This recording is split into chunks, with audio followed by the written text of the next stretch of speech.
Hello everybody. Today let's talk about the peritoneum, which I hope to cover in two short lectures. In the first one we'll talk about the terms and definitions of the peritoneum. So I hope to cover these what questions. So what is the peritoneum? What are the parts of the peritoneum? What is the mesothelium? What is greater sac? What is the lesser sac? What is the greater omentum and what is the lesser omentum? So these topics will be covered in the next two lectures. Let's move on to the first video where we will be seeing the first three things: peritoneum, the parts of it, and what is mesothelium. So the first term that we'll be seeing today is serous sac. What is a serous sac? Any body sac lined by a serous membrane is called a serous sac. So in our body we've got four serous sacs, three of which are above the diaphragm and one which is below. So let's just draw the diagram first and see what it looks like. So here we have the diaphragm, and the three serous sacs above the diaphragm are the two pleural sacs and one pericardial sac, and the only one below the diaphragm is the peritoneal sac. So the abdominal cavity is lined by this serous sac, which is the peritoneal sac, and the name is derived from the Greek word peri, meaning around, and tonium meaning stretched. So peritoneum basically means stretch around on the inside of the abdomen. So what is meant by a serous membrane? The membrane lining the walls of the body cavity is called a serous membrane, plus it has to produce a serous kind of fluid. So depending on which cavity it lines, a serous fluid is named. So a pleural cavity produces pleural fluid. The serous fluid produced in the pleural cavity is called a pleural fluid. In the pericardial cavity, of course, you have the pericardial fluid, and in the peritoneal cavity, we have the peritoneal fluid. So those are the three different serous fluids seen in our body. Term number 3, let's see what is the mesothelium. So the mesothelium is nothing but the lining membrane of the peritoneum. So if we were to take a section of the peritoneum and blow it up, this is what a mesothelium would look like. It is basically just simple squamous epithelium, a flat layer of simple squamous epithelium, and what it does is it produces the serous fluid. So serous fluid or peritoneal fluid is important to maintain the mobility of peritoneal viscera, abdominal viscera. Your gut has to move smoothly, there should be lubrication, and that is what serous fluid does. And if there is no serous fluid, this can result in adhesions and lack of movement between the peritoneal or abdominal organs, which can really cause really bad outcome for the patient or for any person for that matter. So now let's see what is next. And many of us students are confused with what is mesothelium and what is peritoneum. Students tend to mix it up. So let's see. Mesothelium is what a peritoneum is made up of. It is like talking about a dress. You know this is a sari, but what is the material? It could be silk or cotton. As a whole, this thing is called a sari. So when it comes to the peritoneum, what is it made up of? It is made up of mesothelium, which is it is simple squamous epithelium, but on the whole, the structure is called a peritoneum. Right?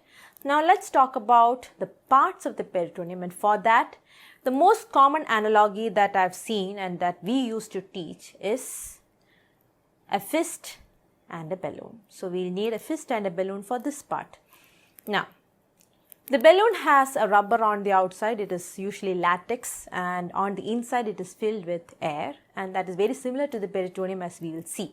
So in order to learn how this balloon and fist are similar to our organs and its peritoneal covering, we had to put our fist through the peritoneum to the balloon, the peritoneal balloon. Alright, so that is the fist.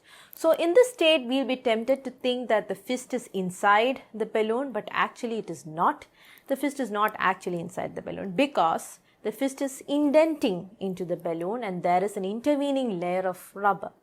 So the fist is, even though it looks inside, it is not. It is covered by a covering or the rubber of the balloon. So the peritoneum and abdominal organs are very, very similar to that.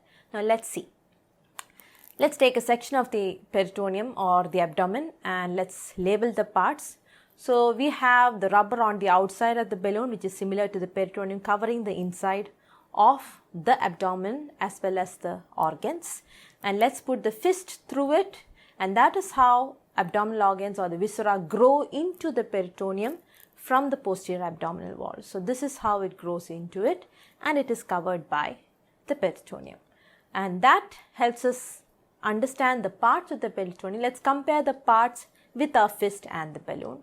So the part of the peritoneum which is covering the inside of the abdominal cavity is similar to the rubber on the balloon, and that corresponds to what is called the parietal peritoneum. Alright.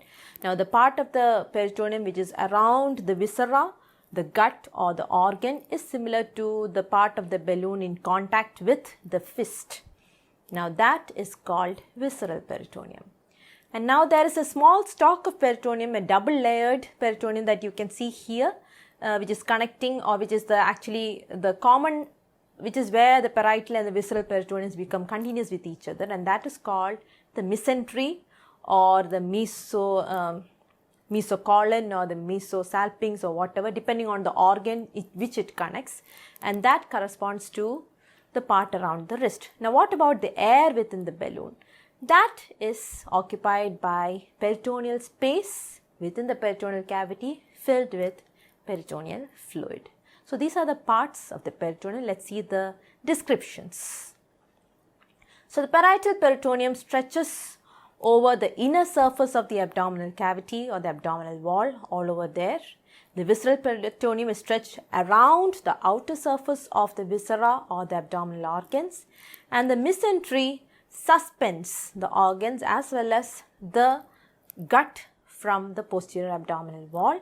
It allows for the transmission of blood vessels, nerves, lymphatics to and fro from the posterior abdominal wall to the organ or the viscera or the gut tube, and it is double layered. So that is a double layered peritoneal covering which is seen suspending the organs. Now what about the peritoneal fluid? So serous fluid secreted by the mesothelium, which is what composites or makes up the peritoneum, is called peritoneal fluid, and the usual amount is 5 to 25 ml. If you want to know how much that is, let's take a 200 ml glass, and that is 25 ml over there. It's such a tiny amount, and it's just enough to lubricate the abdominal organs, that's all. It's not a big space or a large quantity of fluid. But in a case where there is an excess accumulation of fluid in the peritoneal cavity, it is a clinical condition called ascites. And ascites is any amount of fluid more than 25 ml. It is usually around 50 to 1500 ml, which is as big as your Pepsi bottle over there. But it can go up to 35 liters. Right, and 35 liters of 2.5 liter bottles will be around 14 bottles, and that's a lot of fluid that can be loaded or stored in your abdominal cavity, and that is why the peritoneal cavity is also called a potential space. It expands in response to an abnormal collection or an illness. So when that happens, when you have a 35 ml of fluid in your abdomen, this is what your abdomen is looks like, and that is an ascitic abdomen, and you have to remove the fluid by a peritoneal tap or an ascitic tap. So with that, we come to the end of the first video, the basics of the peritoneum. In the next video, let's see how all these folds come about.